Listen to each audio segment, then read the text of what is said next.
1절로 11절을 보니다. 사흘째 되던 날 갈릴리 가나에 혼례가 있어 예수의 어머니도 거기 계시고 예수와 그 제자들도 혼례의 청함을 받았더니 포도주가 떨어진지라. 예수의 어머니가 예수에게 이르되 저들에게 포도주가 없다니 예수께서 이르시되 여자여 나와 무슨 상관이 있나이까. 내 때가 아직 이르지 아니하였나이다. 그의 어머니가 하인들에게 이르되 너희에게 무슨 말씀을 하시든지 그대로 하라 하니라. 거기에 유대인의 정결 예식을 따라 두세 통 드는 돌 항아리 6이 모였는지라. 예수께서 그들에게 이르시되 항아리에 물을 채우라 하신즉 아귀까지 채우니 이제는 떠서 연회장에게 갖다 주라 하시매 갖다 주었더니 연회장은 물로 된 포도주를 맛보고 어디서 났는지 알지 못하되 물 떠온 하인들은 알더라. 연회장이 신랑을 불러 말하되 사람마다 먼저 좋은 포도주를 내고 취한 후에 낮은 것을 내거나 그들은 지금까지 좋은 포도주를 두었도다 하니라. 예수께서 이 첫 표적을 갈릴리 가나에서 행하여 그의 영광을 나타내심에 제자들이 그를 믿으리라. 아멘.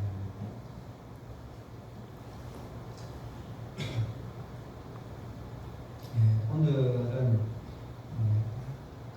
예배당에서 함께 예배를 드리지 못하지만 이 설교를 듣는 모든 성도님들이 하나님의 평강과 은혜가 충만한 예배를 함께 드리실 수 있기를 바랍니다. 요한복음에는 예수님이 행하신 7가지의 표적이 기록되어 있습니다. 그 예수님의 7가지 표적은 오늘 읽은 본문에 나오는 대로 물로 포도주를 만드신 표적이 있고, 또 왕의 신하의 아들이 예수님의 말씀으로만 치유를 받는 표적, 또 38년 된 병자를 고쳐주신 표적, 광야에서 5,000명을 먹이신 표적이 있고, 물 위를 걸으신 표적, 소경을 고치신 표적과 그리고 죽은 나사로를 살리신 7가지의 표적이 있습니다. 예수님께서 더 많은 표적을 행하셨지만 그 7가지를 소개하는 것은 예수님을 세상에 오신 하나님으로 증거하는 데에 이 7가지로 충분하기 때문에 7가지를 소개하는 것입니다. 그래서 오늘부터 앞으로 7주 동안에 요한복음에 나타난 예수님의 7가지 표적이라는 제목으로 강해 설교를 이제 하게 됩니다. 말씀을 통해서 생명의 주가 되시는 예수님을 만나는 저와 여러분이 되기를 바랍니다. 오늘 본문에 보면 물로 포도주를 만드신 그 장소가 가나라고 소개되어 있습니다. 1절부터 2절을 보시면 사흘째 되던 날 갈릴리 가나에 혼례가 있어 예수의 어머니도 거기 계시고 예수와 제자들도 혼례 청함을 받았다, 그렇게 말씀합니다. 첫 번째 표적이 일어난 그 장소가 갈릴리 가나라고 하는 산골의 작은 마을입니다. 이 가나라고 하는 지명에 관해서 2가지 뜻이 가능한데, 그 첫째로 이제 히브리어에서 카나에서 유래했다는 주장이 있습니다. 카나는 창조하다, 또 형성하다라고 하는 뜻을 가진 단어입니다. 이 해석을 받게 되면 이 가나는 이미 창조된 장소 혹은 창조된 사람이 되기 때문에 창조주이신 예수님께서 피조물인 사람들을 만나기 위하여 이곳에 오셨다, 그렇게 해석이 가능하게 됩니다. 두 번째 이 가나라고 하는 지명을 히브리어 카네에서 유래했다고도 하는데, 이 카네라는 말은 갈대라는 뜻입니다. 고고학자들이 이 가나로 추정되는 그 장소 주변에서 습지가 있고 갈대 숲이 있는 것을 발견해냈다고 합니다. 이 해석을 받게 되면 가나라고 하는 이 장소는 갈대와 같이 연약한 사람들이 사는 곳이 됩니다.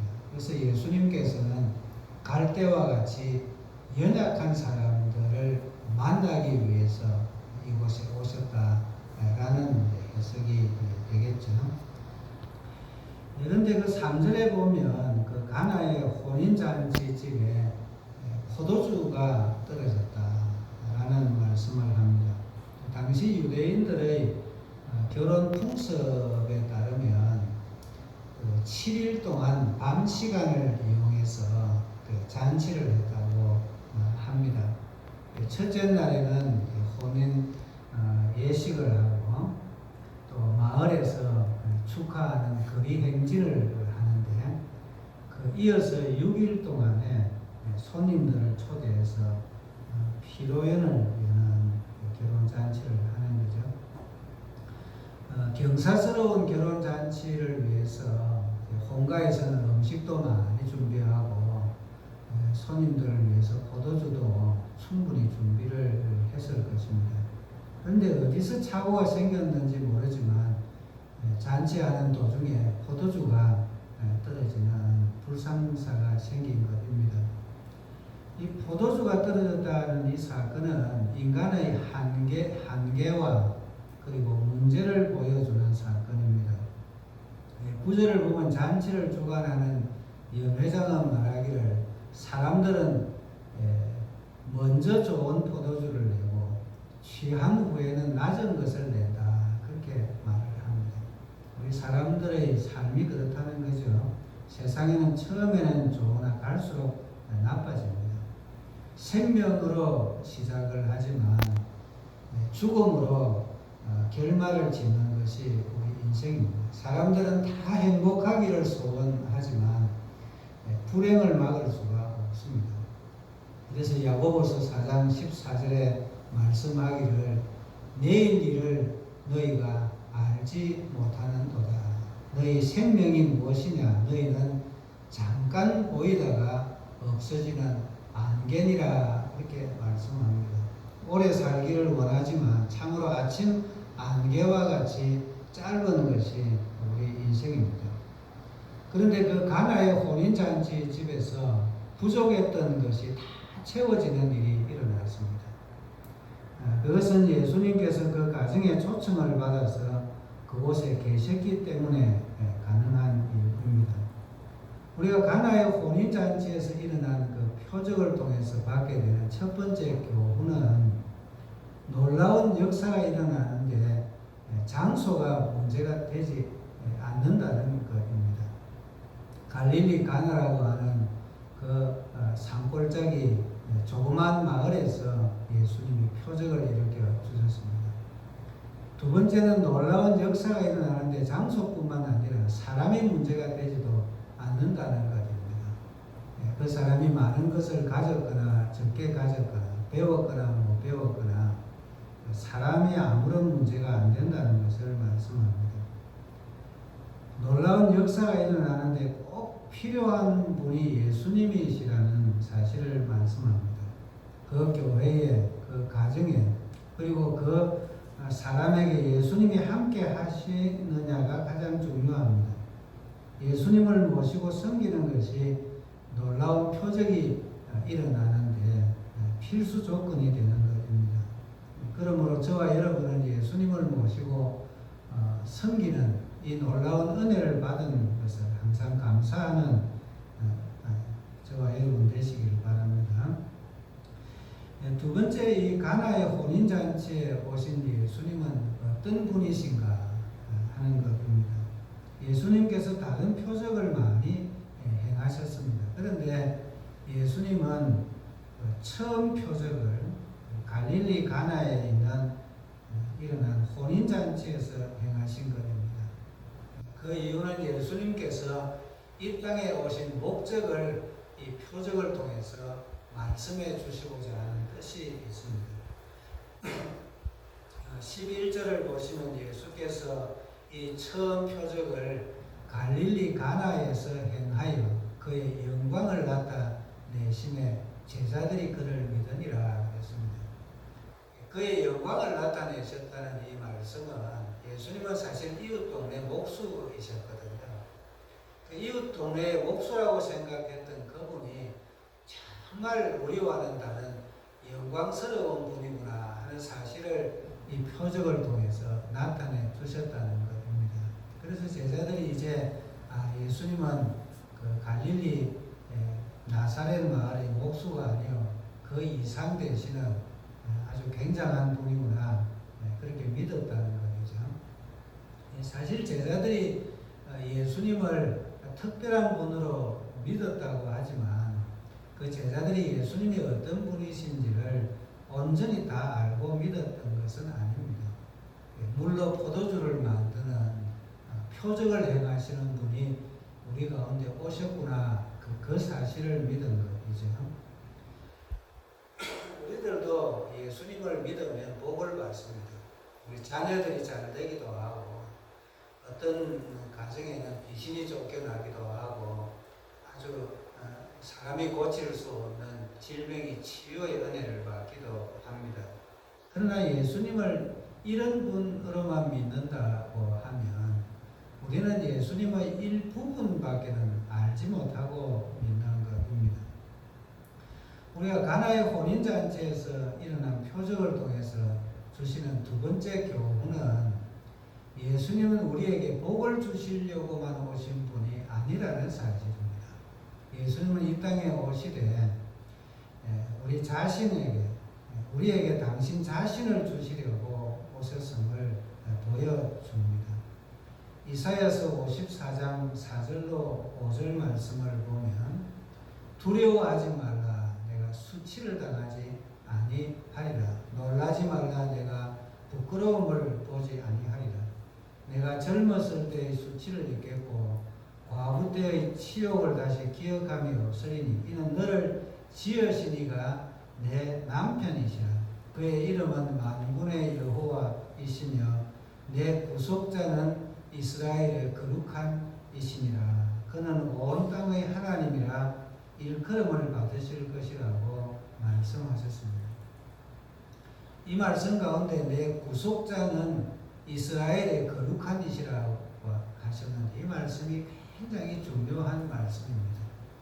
우리가 거룩이라고 하는 말은 어떤 목적을 위해 드려졌다는 것을 말합니다. 우리 교회에서 사용하는 물품을 성부라고 말을 하는데요. 교회 성도들이 앉는 의자도 성부요. 예배 때 사용하는 강대상이나 모든 교회에서 사용하는 물품을 성부라고 하는 것은 하나님 앞에 예배 드리는 목적을 위해서 이 물품들이 구별되고 드려졌다는 것을 말합니다. 그런데 하나님께서는 그를 거룩한 존재라고 말씀하시는데 그것은 하나님의 백성을 위해서 섬기는 분으로 당신 자신을 드리셨다는 것을 말합니다. 이것은 하나님께서 우리 사람을 창조하실 때부터 시작된 거예요. 또 우리를 하나님을 떠난 우리를 값을 주고 사서 우리를 사랑하시는데 하나님은 당신 자신을 드린다는 말씀이죠. 구약의 아가스라고 하는 성경이 있습니다. 솔로몬 왕이 그 시골 처녀의 어떤 술람미 여인과 나눈 그 사랑을 주고받는 내용입니다. 그 아가스를 읽어보면 솔로몬 왕이 농사짓고 또 양을 치는 그 시골 여인을 사랑을 합니다. 왕이 시골 처녀에게 왕비의 옷을 입혀주고 여왕이 쓰는 그 보석이 박혀있는 왕관을 여왕의 관을 아마 씌워서 주었을 겁니다. 근데 그 정도만 해도 얼마나 놀라운 사랑입니까? 그러나 솔로몬이 술람미 여인을 사랑해서 준 것이 옷이나 관을 씌워준 것만이 아닙니다. 솔로몬 왕은 그 그 여인을 사랑해서 그 자신을 모두 다 드리고 그를 사랑하게 됩니다. 이것이 사랑이 가진 속성입니다. 예수님께서 이 땅에 오신 것은 이와 같이 당신 자신을 우리에게 주시기 위해서 오신 줄로 믿습니다. 가나의 혼인잔치에서 첫 표적을 행하신 뜻이 여기에 있는 것입니다. 그러므로 저와 여러분은 당신 자신을 우리에게 내어주신 그 예수님을 더 사랑하고 섬기는 우리가 되어야 될 줄로 믿습니다. 세 번째, 예수님을 영접하고 섬기면 어떤 일이 일어나는가를 보여줍니다. 이 혼인잔치를 주관하던 연회장이 고민하고 또 백방으로 분주하다가 하인들이 떠온 물을 맛을 보았는데 그것이 최상품의 포도주인 것을 알게 됩니다. 연회장은 이것이 어디서 났는지를 모릅니다. 그래서 신랑을 불러서 물어봅니다. 이 좋은 포도주를 그동안 어디에 두었다가 내어놓아서 신랑도 모르는 겁니다. 어떻게 되었는지 모르는데 예수님을 모신 그 가정은 처음보다는 나중이 더 훨씬 좋아졌습니다. 우리가 예수님을 믿고 섬기게 되면 이렇게 놀라운 은혜가 임하게 됩니다. 이것이 가나의 혼인잔치의 표적을 통해서 주시는 세 번째 교훈입니다. 시편 34편 9절로 10절 말씀에는 너희 성도들아 여호와를 경외하라. 그를 경외하는 자에게는 부족함이 없도다. 젊은 사자는 궁핍하여 줄일지라도 여호와를 찾는 자는 모든 좋은 것에 부족함이 없으리로다 라고 말씀하셨습니다. 예수님은 모든 좋은 것에 부족함이 없는 은혜를 우리에게 채워주십니다. 10절을 다시 보시면 말하되 사람마다 먼저 좋은 포도주를 내고 취한 후에 낮은 것을 내거늘 그대는 지금까지 좋은 포도주를 두었도다 그렇게 말씀합니다. 좋은 포도주라는 말은 극상품 포도주라는 뜻입니다. 우리가 예수님을 믿게 되면 생활 형편이 더 나아지는 것은 아니지만 세상이 줄 수 없는 기쁨이 넘치게 됩니다. 시편 4편 7절 말씀에 주께서 내 마음에 두신 기쁨은 저희의 곡식과 새 포도주의 풍성할 때보다 더하니이다 라고 고백하고 있습니다. 찬송 91장에 보면 슬픈 마음 있는 사람 예수 이름 믿으면 영원토록 변함없는 기쁜 마음 얻으리 그런 찬송을 하고 있지 않습니까? 우리가 예수님을 믿게 되면 구원의 기쁨이 있습니다. 예수님을 믿으면 죄 용서받는 기쁨이 있습니다. 예수님을 믿으면 하나님의 자녀가 되는 기쁨이 있고 예수님을 믿으면 부활의 소망으로 인한 기쁨이 있고 영원한 생명으로 인한 소망이 넘치게 되고 천국의 기쁨이 넘쳐나게 되는 것입니다. 저와 여러분에게도 부족함을 채워주시는 은혜와 그리고 세상이 줄 수 없는 놀라운 기쁨이 넘쳐나게 되기를 바랍니다. 네 번째, 예수님의 표적은 어떤 사람에게 나타났습니까? 물이 포도주가 되는 그 표적을 일으켜 주신 분은 예수님입니다. 그러나 또한 사람들의 협력이 있었기 때문에 그 표적이 일어나게 된 것을 말씀합니다. 예수님은 홀로 모든 것을 하실 수 있는 하나님이시지만 그러나 우리 사람에게 그 놀라운 표적에 동참할 수 있는 기회를 주시는 분입니다. 어떤 사람들이 이 놀라운 표적이 일어나는데 협력을 했을까요? 첫째는 예수님의 어머니 마리아가 협력한 일입니다. 포도주가 모자란 것을 알고 마리아는 예수님에게 문제 해결을 요청합니다. 오늘날로 말하면 기도한 것이죠. 4절에 보면 마리아의 부탁을 받은 예수님께서 여자여 나와 무슨 상관이 있나이까? 내 때가 아직 이르지 아니하였나이다 대답을 합니다. 아들이 어머니에게 부탁을 했는데 그 부탁을 거절한 것처럼 들립니다. 또 어머니를 부를 때 여자여라고 아주 결례되는 말을 한 것처럼 생각이 드는 그런 본문입니다. 그런데 이 여자여라는 이 말은 헬라어로 귀가이라는 말인데 이 말은 그냥 단순히 여자여라는 것이 아니고 우리 한국어로 번역하면 부인이여 그런 말도 되고 영어로는 레이디라고 번역됩니다. 미국의 대통령 부인을 퍼스트 레이디라고 그러잖아요. 아주 존귀한 존칭어라고 합니다. 당시에 왕이 자기 부인 되는 왕비를 부를 때도 이 용어를 사용했다고 하니까 예수님께서 당신의 어머님을 부를 때 가장 귀한 용어를 선택해서 불렀다 그렇게 해석을 합니다. 또 예수님의 어머니께서 부탁을 하셨는데도 거절하는 것 같이 말씀하셨지만 그러나 좀 두고 보자. 때가 되면 그 말씀 들어드릴게요. 그렇게 대답을 했다고 봅니다. 마리아는 그 예수님의 마음을 잘 아셨기 때문에 부탁을 한 후에 내가 거절당했다라고 생각하지 않고 그 집에 있는 하인들을 불러서 예수님이 무슨 말을 하든지 그대로 따르기만 하면 된다라고 준비를 다 시킵니다. 그렇게 했더니 그대로 된 일입니다.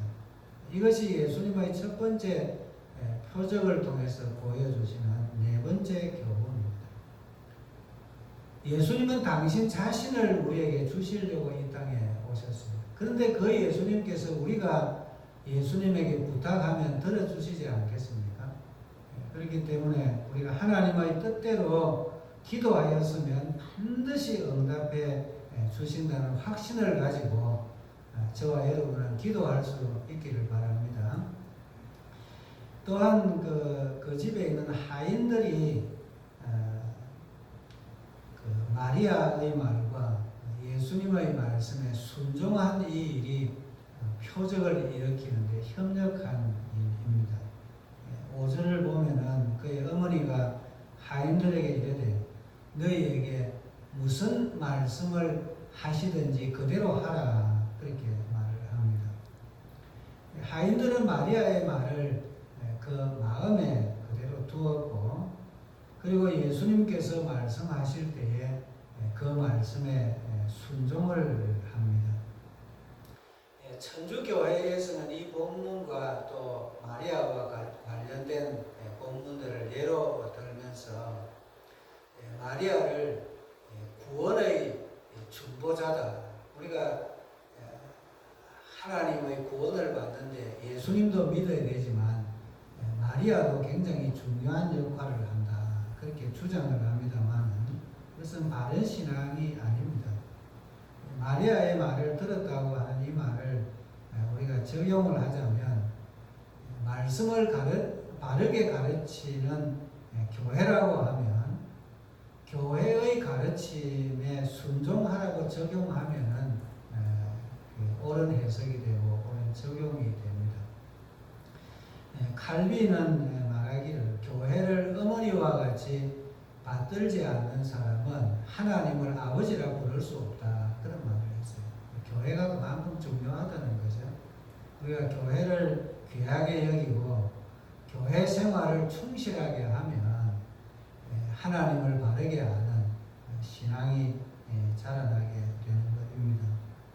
예수님께서 하인들에게 돌 항아리 6에 물을 채우라 그랬는데 여기 성경을 보면 그 유대인의 결례를 위해서 정결 예식을 따라서 둔 것이라 그렇게 설명을 하고 있습니다.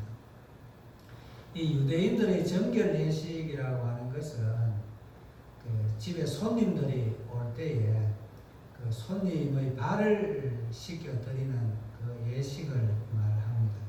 근데 사실 지금 잔치가 많이 진행이 되고 잔치집에 오실 손님들은 대부분 다 온 상황이고 그 그보다 더 시급한 것은 그 가정에 포도주가 떨어진 일입니다.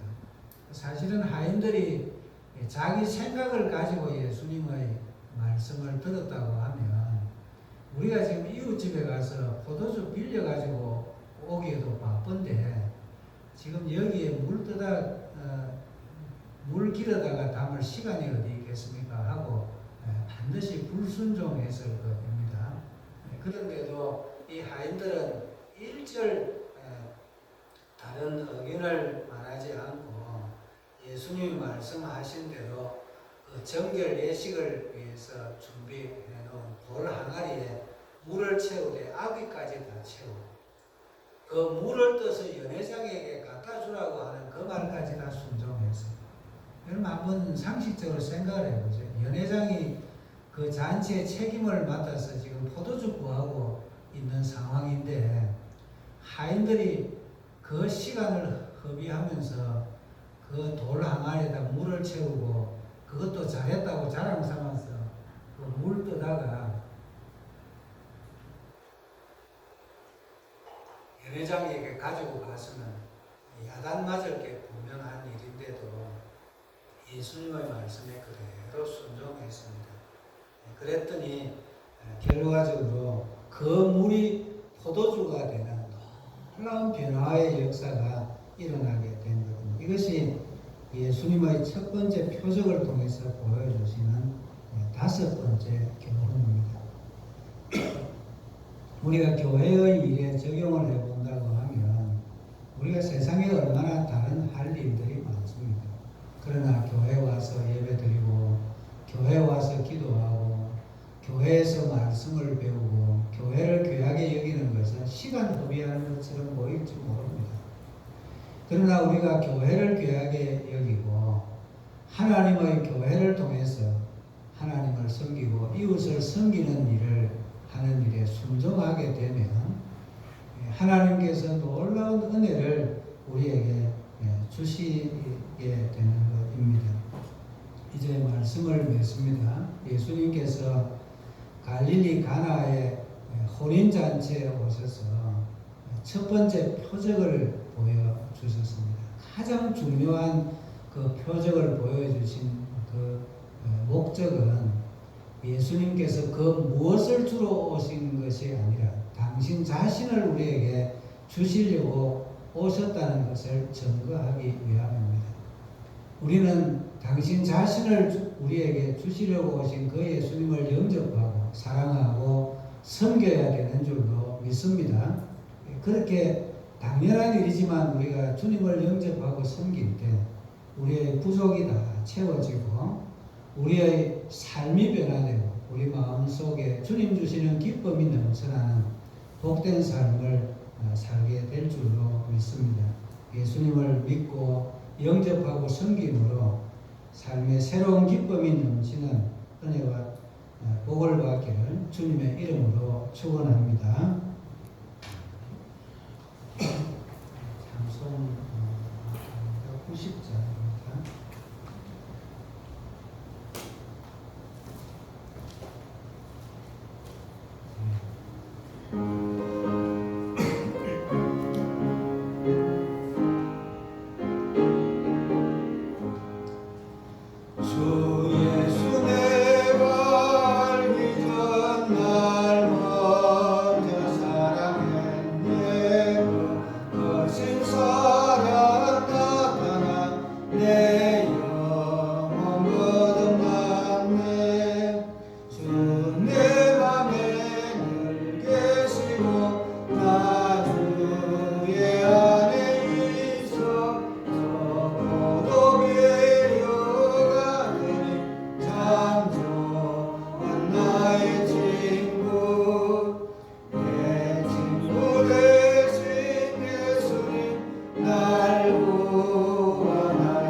창조하여 주셨을 뿐만 아니라 우리를 구원하시려고 친히 우리 가운데 오신 예수님께 감사를 드리며 우리들의 몸과 마음을 산 제물로 드립니다.